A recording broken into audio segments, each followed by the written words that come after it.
Hi అండి. ఈరోజైతే మా పిల్లలు స్కూల్ డేస్‌లో అయితే ఈ బ్రేక్‌ఫాస్ట్‌లు ఏం కూడా అలౌ చేయరు. ఈరోజు హాలిడే కదా! ఇంకా పాస్తా అయితే చేసేద్దాం అనేసి అయితే ఇలాంటి పాస్తానైతే నేను ముందుగా బాయిల్ చేసి పెట్టుకుంటున్నాననమాట. బాబు అయితే ఒక సైడ్ కూరగాయలవి కట్ చేస్తూ ఉన్నాడు. ఎందుకంటే నాకైతే స్కూల్ ఉంది కదా! తొందరగా వెళ్ళాలని చెప్పేసి కర్రీ అవైతే వండుతూ ఉన్నాము.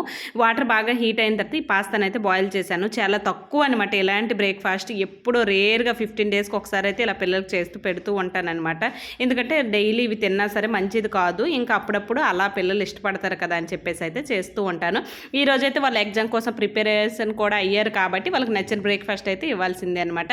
దీనిలో సోయా సాస్, చిల్లీ సాస్, ఇంకా టొమాటో సాస్ కూడా 3 సాసులన్నీ వేసేసి బాయిల్ అయిపోయిన పాస్తానైతే తెచ్చి ఇందులో వేసి బాగా ఫ్రై చేశాననమాట. అంతే, చాలా సింపుల్‌గా, ఎక్కువ కారం ఏం కూడా ఏసుకోలేదు. ఎందుకంటే పిల్లలు తింటారు కాబట్టి వాళ్ళిద్దరికి మాత్రమే చేశాననమాట. నాకైతే అస్సలు నచ్చదు. మీలో ఎంతమందికి ఇది ఇష్టమో కామెంట్ అయితే చేయండి. ఇదిగోండి పిల్లలైతే హ్యాపీగా తింటూ ఉన్నారు.